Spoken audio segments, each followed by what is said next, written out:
दोस्तों, एक फ्रांस के इंजीनियर ने दावा किया कि उन्होंने एक ऐसी कार बना दी है जो पेट्रोल और डीजल से नहीं बल्कि कंप्रेस्ड हवा से चलेगी और इसका माइलेज इतना ज्यादा होगा कि पेट्रोल कारें भी इसके सामने फीकी पड़ जाएंगी।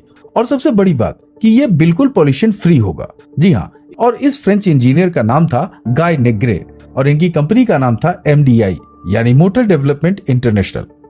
अब यहाँ पर दोस्तों ये कहानी शुरू होती है फ्रांस के एक छोटे से शहर कारोस से, जहां एक रिटायर्ड रेसिंग इंजीनियर ने सोचा कि अगर हवा को प्रेशर के थ्रू कंप्रेस्ड करके एक टैंक में भर दिया जाए तो उस प्रेशर में काफी ज्यादा एनर्जी छुपी होती है और जब वो दबाव धीरे धीरे छोड़ा जाएगा तो वो एनर्जी पिस्टन को धीरे धीरे धक्का देगी, बिल्कुल वैसे ही जैसे पेट्रोल जलने पर इंजन में धमाका होता है और पिस्टन चलता है। लेकिन यहाँ पर फर्क सिर्फ इतना था कि यहाँ कोई धमाका नहीं, कोई आग नहीं, बल्कि यहाँ पर सिर्फ कंप्रेस्ड हवा थी जो बाहर निकलने के लिए सिर्फ अपना रास्ता खोज रही थी। अब दोस्तों यहाँ पर एक टेक्निकल शब्द आता है जिसे समझना बहुत ज्यादा जरूरी है। इसे कहते हैं कंप्रेस्ड यानी हवा को दबाना। देखिए, जब आप साइकिल के टायर में हवा भरते हैं तो आप दरअसल हवा के मॉलिक्यूल को एक छोटी सी जगह पर कंप्रेस्ड कर रहे होते हैं, जहां पर जितना ज्यादा आप इसे कंप्रेस करोगे हवा उतनी ही ज्यादा बाहर निकलने के लिए दबाव डालेगी। बस यही कॉन्सेप्ट है जो MDI के इंजीनियरों ने अपने आइडिया में लिया, जहां पर उन्होंने हवा को 300 बार के प्रेशर पर एक कार्बन फाइबर के टैंक में भर दिया। अब सोचिए 300 बार का प्रेशर मतलब कि आपके टायर के प्रेशर से लगभग 100 गुना ज्यादा होता है। और जब इतनी ताकतवर हवा जब टैंक से बाहर निकलकर इंजन में आती है तो वो पिस्टन को जबरदस्ती धकेलने लगती है और यही पिस्टन की हलचल आगे चल के पहियों को घुमाती है। अब ये सोचने में तो बहुत ही फैंटेसी और बहुत ही क्लियर इंजीनियरिंग लग रही होगी, लेकिन यहीं से असली पेच शुरू होता है। अब यही देखिए कि अगर आपने कभी किसी एरोसोल कैन को इस्तेमाल किया हो या फ्रिज की पिछली साइड को छुआ हो तो आपने नोटिस किया होगा कि जब गैस या हवा फैलती है तो वो ठंडी हो जाती है। मतलब ये कोई जादू नहीं है बल्कि साधारण सा एक फिजिक्स है, जहाँ पर जब कोई दबी हवा जब फैलती है तो वो अपने साथ एनर्जी का एक बड़ा हिस्सा तापमान को गिराने में खर्च कर देती है। और दोस्तों यही MDI के इंजीनियर की सबसे बड़ी चुनौती बन गई। मतलब कि जैसे ही ये टैंक से हवा निकालकर इंजन में फैलाते थे, इंजन के अंदर का तापमान माइनस में चला जाता था और कई बार -40 या 50 डिग्री तक पहुंच जाता था। अब यही सोचिए कि इतनी ठंडक में मेटल के पार्ट्स श्रिंक होने लगते हैं, सिकुड़ने लगते हैं और सील्स कड़क हो जाती है और बर्फ में जमने का खतरा रहता है।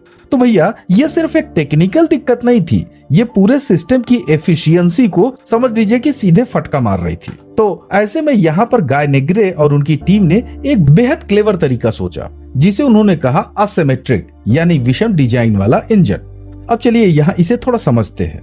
देखिए, नॉर्मल इंजन में आपके सारे पिस्टन एक जैसे साइज और एक जैसे काम के होते हैं, लेकिन MDI के इस इंजन में 4 पिस्टन ऐसे लगाए गए हैं जो 2 स्टेज थे, यानी हर पिस्टन के अंदर 2 अलग अलग चैम्बर थे, जिसमें एक छोटा और एक बड़ा, मतलब कुल मिलाकर 8 चैम्बर बन गए।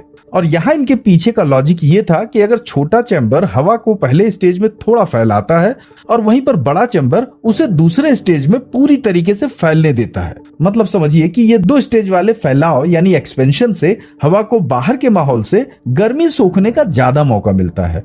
इससे टेम्परेचर ड्रॉप उतना खतरनाक नहीं रहता। और दोस्तों इसी प्रोसेस को इंजीनियरिंग के भाषा में आइसोथर्मल एक्सपेंशन कहा जाता है, यानी एक ऐसा फैलाव जिसमें तापमान लगभग कांस्टेंट बना रहे। हालांकि थ्योरी में यह बहुत ही खूबसूरत आइडिया था, क्योंकि अगर हवा फैलते वक्त माहौल में गर्मी सोख लेती है तो उसकी एनर्जी बनी रहती है और इंजन ज्यादा एफिशिएंट तरीके से काम कर पाता है। लेकिन दोस्तों यहाँ पर इंजन का एक और दिलचस्प हिस्सा था और वो था स्टीयरिंग व्हील के पास लगा एक छोटा मोटर जिसे मोटो अल्टरनेटर कहा जाता था। और दोस्तों कमाल की बात तो ये है कि ये एक ही पुर्जा 4 काम करता था, जिसमें पहला काम इसका ये था कि ये कार को स्टार्ट करने में मदद करता था।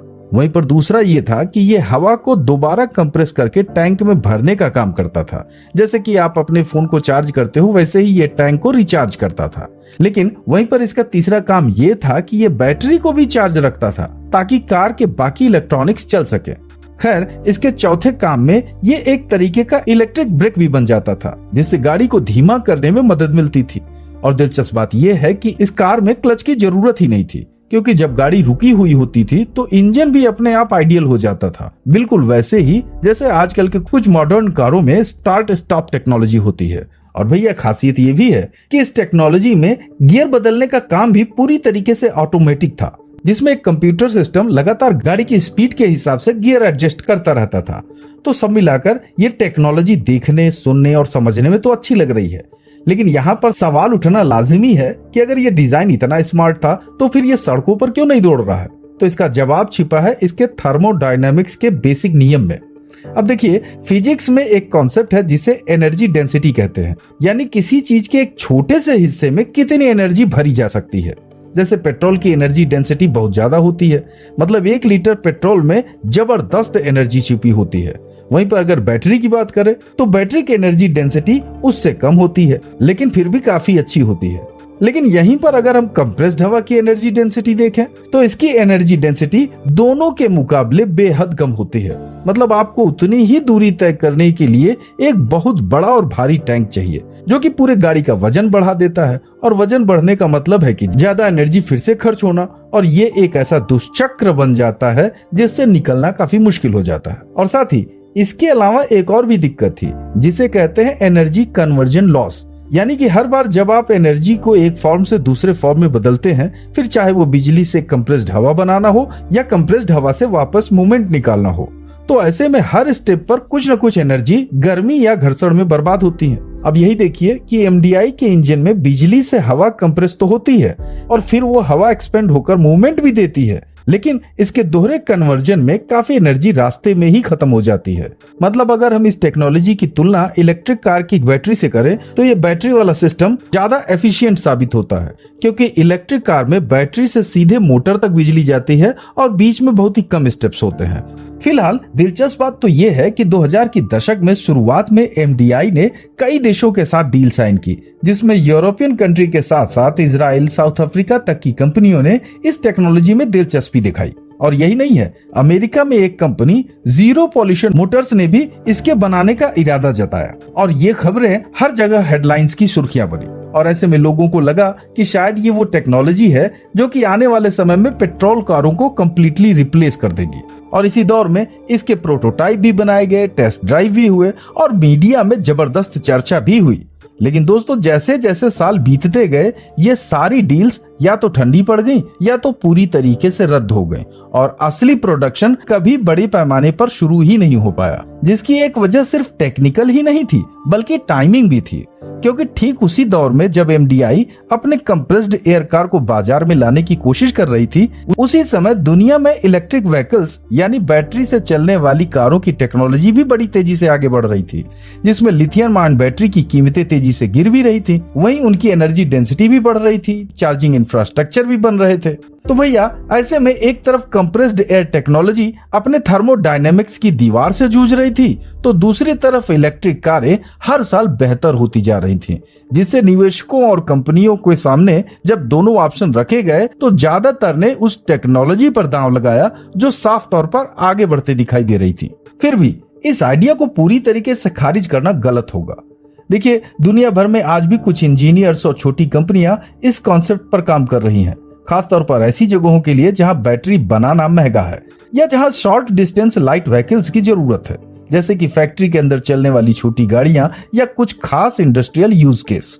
ऐसे में असिमेट्रिकल पिस्टन और मल्टी स्टेज एक्सपेंशन जैसे आइडियाज आज भी इंजीनियरिंग की किताबों में और रिसर्च पेपर में पढ़ाए जाते हैं, क्योंकि भैया भले ही ये पूरी कार इंडस्ट्री को बदल नहीं पाया, लेकिन इसने ये साबित जरूर किया कि एनर्जी स्टोरेज के बारे में सोचने के नए तरीके खोजना कितना जरूरी है। क्योंकि अगर आप पीछे मुड़कर देखें तो ये कहानी सिर्फ एक फेल हुए इंजन की नहीं है, बल्कि ये कहानी इस बात की है कि कोई भी टेक्नोलॉजी सिर्फ क्लेवर डिजाइन से सफल नहीं होती, उसे फिजिक्स के बेसिक नियमों के साथ तालमेल बिठाना होता है और साथ ही उस वक्त मौजूद बाकी टेक्नोलॉजी से मुकाबला भी करना पड़ता है। जहाँ पर गाय नेग्रे की टीम ने थर्मोडायनेमिक्स को मात देने की पूरी कोशिश की, जहाँ पर उन्होंने एसिमेट्रिक डिजाइन से तापमान की समस्या को काफी हद तक कम भी किया, लेकिन एनर्जी डेंसिटी की दीवार को वो तोड़ नहीं पाए। और शायद यही सबसे बड़ा सबक है कि कभी कभी एक टेक्नोलॉजी इतनी स्मार्ट हो सकती है कि वो काम करे, लेकिन फिर भी इतनी प्रैक्टिकल नहीं हो पाती कि वो जीत जाए। फिलहाल दोस्तों, आपका इस बारे में क्या सोचना है, अपनी राय हमें कमेंट बॉक्स में जरूर दें। और अगर ये वीडियो अच्छा लगा हो तो लाइक, शेयर, सब्सक्राइब और हाइप करना बिल्कुल न भूलें। मिलते हैं अगले दिलचस्प वीडियो में, तब तक अपना ख्याल रखिए। जय हिंद।